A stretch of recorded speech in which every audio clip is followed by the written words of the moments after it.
Von der Leyen flees after Orban's revelation. Resignation inevitable. Ursula von der Leyen, the most powerful woman in the EU, has her back to the wall.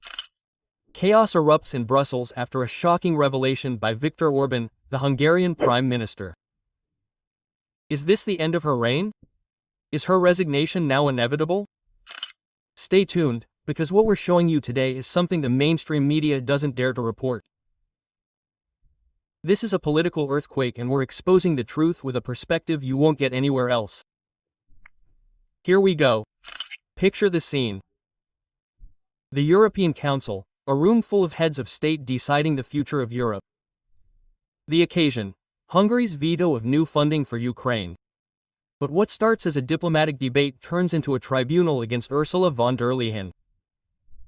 Viktor Orban, the man Brussels loves to hate, took the stage, and what followed was nothing short of an institutional humiliation. With surgical precision, Orban launched into action. Hungary will not bow down. Hungary will not give in to blackmail. A sentence that resonated like a slap in the face through the halls of Brussels, but he did not stop at words.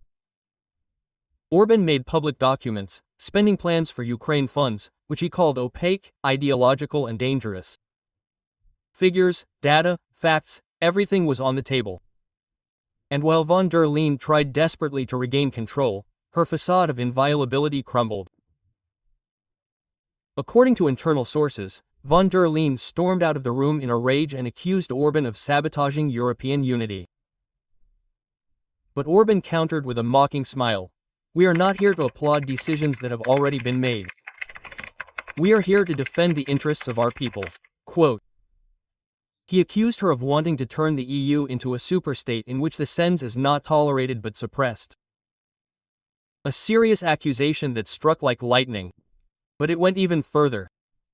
Orban called von der Leyen the leading actress in a European tragedy written by others.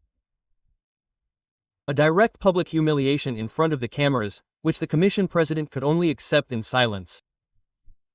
The European media were divided. Some called him a saboteur, others celebrated him as the only courageous leader. But what is really behind this conflict? Just money and Ukraine, or something deeper? Now that the corruption scandals surrounding Zelensky are coming to light, Ursula von der Leyen is coming under massive pressure. She co-financed the entire disaster with our taxpayers' money and literally exploited the state coffers for Zelensky's war against Russia. Viktor Orban knows this, and he is the only one who has the courage to say it openly. What many political experts have noticed, now that the scandals surrounding Zelensky are coming to light, is that Ursula von der Leyen is conspicuously silent. Some are talking about fleeing Brussels. Instead of providing clarification, it simply says that she spoke to Zelensky on the phone and demanded an explanation, but so far nothing has happened. Analysts see Orban in a larger symbolic battle for control of the European narrative. While Brussels talks about inclusion and rights, he talks about sovereignty, borders, and roots. In a Europe shaken by identity and social crises, his words resonate.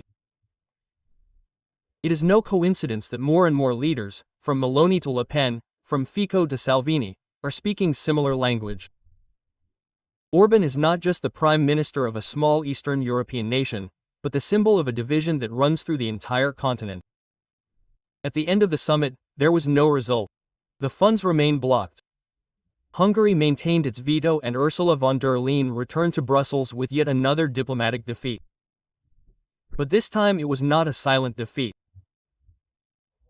It was a public humiliation broadcast live, with journalists tweeting in real time and commentators talking about the collapse of European authority.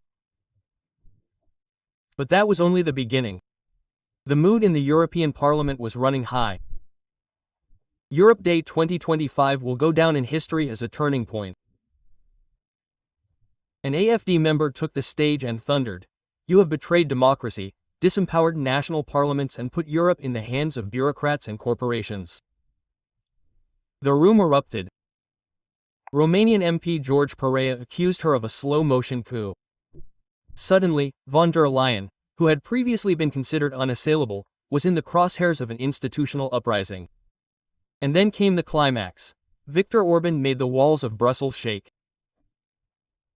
In an interview with a Hungarian broadcaster, he accused von der Leyen of having misused EU funds for ideological projects and to finance friendly governments. Quote, "The EU under von der Leyen has abandoned its mission," he said. "It is no longer about cooperation between sovereign states, but about an elite that imposes its vision on everyone using our tax money as a weapon." Orban spoke of a system that rewards obedience and punishes dissent. A report by the European Court of Auditors supports his accusations. Over €4 billion were distributed irregularly to NGOs without comprehensible reports, to questionable cultural projects, or to industrial groups with no connection to agriculture. Orban called it a clientelistic system. He was particularly critical of the role of NGOs that act as ideological agents of the Commission, financed with EU funds but without transparent accountability. If that is true, we are not only talking about mismanagement here, but about the abuse of political power. But it is about more than money. Orban accused the Leyen of betraying the Green Deal, spending billions on military purposes without a vote and driving Europe into economic decline.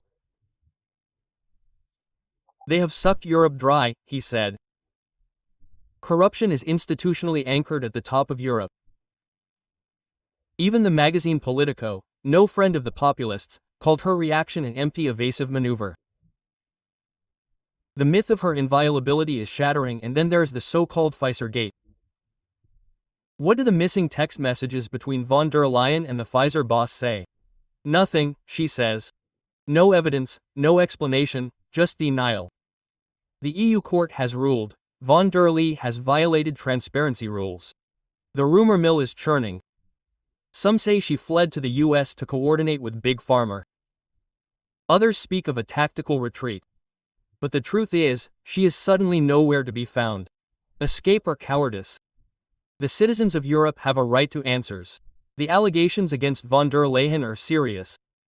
It is not just about missing text messages, but about massive influence on national elections.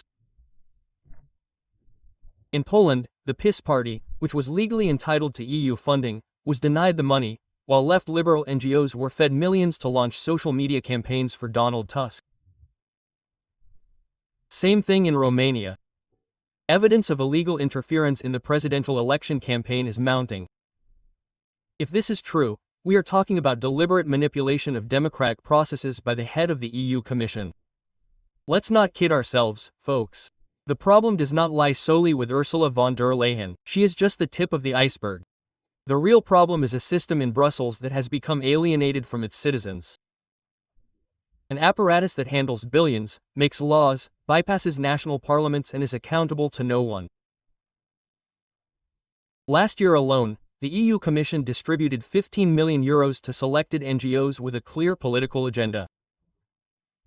Groups such as Client Earth are specifically suing German companies, while other NGOs are agitating against trade agreements such as Mercosur, even though the Commission wants to push these agreements through. This is paid political influence controlled directly from Brussels. CDU MP Markus Pieper calls it a clear violation of the separation of powers, and even FDP politician Sven Johan says that trust in the EU is being massively damaged. But what happens? Nothing. Instead, von der Leyen wants to continue, supported by Macron, Scholz, and the traffic light government. But her record is a disaster. Under her leadership, European industry is migrating to the USA, to China, everywhere but here. Why? Because energy prices are exploding, while Brussels is arguing about gender stars or making it impossible for farmers to apply fertilizer. Von der Leyen talks about strategic autonomy, but all we see is billions being distributed without control, without transparency, without legitimacy from the citizens. And now that things are getting uncomfortable for the establishment, those responsible are disappearing. AfD politicians like René Ost are speaking out uncomfortable truths in the EU Parliament. And what is von der Leyen doing? She is not facing criticism. She is not answering any questions. She is seeking refuge in silence. Instead of taking responsibility, she is practicing the well-known perpetrator of victim reversal. Anyone who criticizes is distorted, censored, and marginalized. Freedom of the media, freedom of expression, no action unless it fits the agenda. This has long been routine in the CDU. Scandals are covered up. critical information rarely reaches the public. No wonder the public media are under party political influence. Instead of objective reporting, the focus is on attacking the AfD, even though the CDU has significantly more scandals to show for itself. Jens Spahn has perfected it. Earned millions with mask deals, dubious business partners, and then disappeared. Simply wait it out and hope the media forgets about it. Tensions are growing and Europe is becoming more divided. On the one hand, those who want more centralization, rules, and unity. On the other, those who demand their right to a standstill, to a no. Orban has become the face of this no.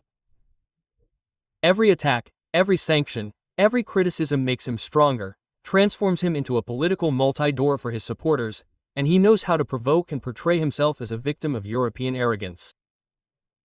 In the middle of this crisis, Orban flies to Moscow to meet Putin, without an EU mandate, without agreement. A handshake, a smile, and a tweet. Time to go with a picture of Ursula von der Leyen. A red card issued in Moscow. A motion of no confidence is suddenly voted on in the EU Parliament. 175 members of Parliament vote in favor. A minority, but not a small one. AfD, BSW, Le Pen, even satirists like Martin Sonneborn. The entire alliance, as the Bild newspaper headlines. Established politics counters. Manfred Weber from the EP says Weidel and Wagenknecht should be ashamed of themselves. But should one be ashamed if one asks about missing text messages or votes against opaque deals? The Alliance coalition is crumbling. Socialists, Greens, even the liberals from Renew are turning their backs. German Social Democrats are considering abstention. Poland and Slovakia are threatening to block new funding. France is already looking for a successor, and while Brussels is in flames, the streets of Europe are also burning. Renée Ost from the AfD sums it up. In Germany, she has already served as Minister for Family Affairs and Minister of Defense. Left catastrophic traces, marked by scandals, nepotism, and a lack of ideas. And instead of being held accountable, she was promoted directly to the top of the EU. There she continued her destructive work for 6 long years. Now her edifice of lies is collapsing. We are at a turning point in the history of Europe.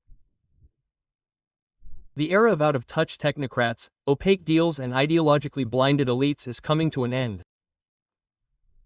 The people of Europe have had enough of unrealistic paternalism. They are demanding real change, more transparency, national sovereignty, economic common sense, and, above all, political accountability. The system is crumbling, and this is just the beginning. The question is, what happens now? Will she return from the borrowed time and carry on as if nothing had happened, or will the pressure be so great that she resigns? One thing is clear. Without reforms, the EU will continue to lose trust, and without transparency, resistance will grow. The AfD has shown the way, asking uncomfortable questions, demanding transparency, and calling things by their name. Alice Weidel has right. There will be no reforms with von der Leyen. Europe needs a change, and that starts with us, the citizens.